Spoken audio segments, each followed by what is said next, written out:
This is The Scoop for Thursday. I'm Lisa Marzilli with the WMNF News headlines. A new report shows nearly half the households in Florida are struggling to make financial ends meet. According to the nonprofit United Way, more than 4 million households, or 46%, are straining to pay for necessities including food, rent, and transportation. That number includes the 1.1 million households living in poverty and the 2.9 million that live above the federal poverty level but make less than what it takes to live comfortably and securely. In Miami-Dade County, the numbers are even starker, with 53% of households facing financial hardship. Students who participated in pro-Palestinian protests at the University of South Florida in April are now facing punishments from administration, including suspension and expulsion.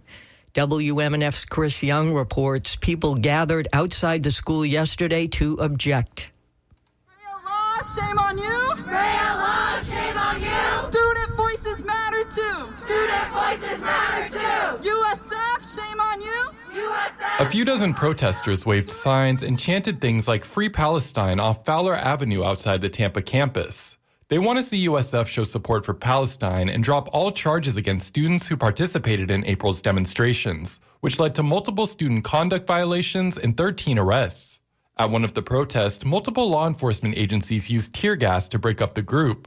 Joseph Chari is an international student at USF and was one of the organizers of those protests. He was suspended from the university for a year, and he says it puts him at risk of deportation. We know we will always stand against genocide, and we will continue to fight for Palestine no matter what charges USF brings on us. Icarus Jaspert is a student at USF and now faces conduct violations for his participation. These are false charges meant to try and push punishment onto the University of South Florida students who stand up against USF's wishes.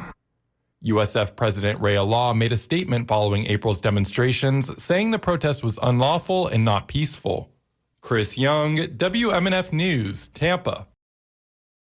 Meanwhile, WUFT's Sophia Zarin reports 2 of the 9 protesters arrested on the University of Florida campus in April formally pled not guilty last week.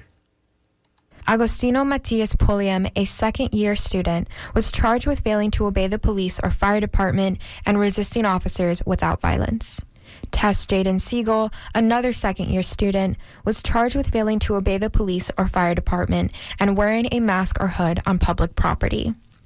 Siegel described what she thinks is happening with the state attorney's office. Based on our conversations with the public defenders, it seems like the state is interested in not taking this to trial, maybe because it would be high profile, but they are also uninterested in dropping the cases. Siegel confirmed that she and her fellow classmates have been suspended from UF until 2027 due to their arrest. However, she added, she's trying to keep things in perspective. Even as difficult as it has been with our educational statuses, it's not lost on us that every university in Gaza has been bombed to rubble. Both are scheduled to appear in court in August. I'm Sophia Satan. Hillsborough County State Attorney Andrew Warren has asked an appeals court to take action on a federal ruling that could lead to his reinstatement. The twice-elected Democrat was removed from office by Governor Ron DeSantis in 2022. Warren's attorneys filed a motion with the 11th Circuit Court of Appeals on Monday, citing months of inaction in the case. U.S. District Judge Robert Hinkle sided with Warren last year, stating that DeSantis violated the First Amendment and Florida Constitution when he removed him.